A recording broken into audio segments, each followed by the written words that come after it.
दिल्ली सरकार बड़ योजना राजधानी रे हेबो कृत्रिम वर्षा बाहरिला समाधान बाट दूर हेबो चिंता। संपूर्ण खबर जानिबा पूर्वरु वीडियो को गोटे लाइक करंतु, सांग मानक सहित शेयर करंतु एवं जदि आपण आम चैनल ने नुआ तेबे चैनल को सब्सक्राइब करी ऑल नोटिफिकेशन उपरे क्लिक करंतु, जहा द्वारा संपूर्ण सटीक खबर आम चैनल माध्यम रे पाई परिबे। एबे आसंतु खबर आड़े नजर पकाइबा। देश में प्रथम थर पई हेबो कृत्रिम वर्षा। वैज्ञानिक पद्धति रे लोकों को आश्वस्ति देवा लक्ष्य रे कराजिबो वर्षा। एथिपाई आईआईटी कानपुर रो सहायता लड़ा जाइछि। प्लांट सीडिंग माध्यम रे वर्षा कराजिबाकू निष्पत्ति होइछि। आसंता 20 और 21 तारिख रे दिल्ली रे हेबो कृत्रिम वर्षा। दिल्ली रे वायु प्रदूषण स्थिति बिगड़िबारे लागिथिबारु तार तुरंत मुकाबिला पाई कृत्रिम वर्षा करबाकू योजना हेउछि। वायु प्रदूषण को नियंत्रण करने दिल्ली सरकार एवं राज्य में कृत्रिम वर्षा कराइबाकू जाउछंती।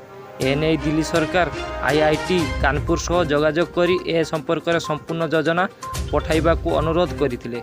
एही योजना आसिया परे एहाकू अनुमोदन पाई सुप्रीम कोर्ट को पाखकू पठाजिवो। सर्वोच्च न्यायालय अनुमोदन करिवा परे राजधानी दिल्ली रे कृत्रिम वर्षा कराजिवो। दिल्ली रे वायु प्रदूषण जोगु लोके मुहरे मास्क न लगाइले घरू बाहरी पारुनाहांती। दिल्ली सरकार बाध्य होई आज 19 तारिख जाए समस्त स्कूल बंद रखा को निष्पत्ति नहीं। सेपटे दीपावली पर ठारू अर्थात 13 तारिख रु 20 तारिख जाए दिल्ली रे गाड़ी चलाचल क्षेत्र में जुग्म अजुग्म फर्मुला आपणाइबा को दिल्ली सरकार नेइथिबा निष्पत्ति आसंता शुक्रवार पर ही स्पष्ट हेबो। जुग्म अजुग्म फर्मुलार प्रभाव नहीं सुप्रीम कोर्ट अनुध्यान कर सारिबा पर निष्पत्ति नेबे दिल्ली सरकार। सेपटे प्रदूषण कमाइबा पाई कृत्रिम वर्षा कराइबा पाई योजना करछंती दिल्ली सरकार।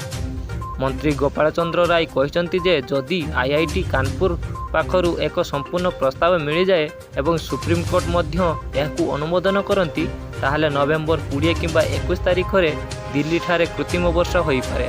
जदि यह हुए ताहले प्रदूषण को नियंत्रण करिया पाई दिल्ली महानगरी रे यह प्रथम परीक्षण हेबो।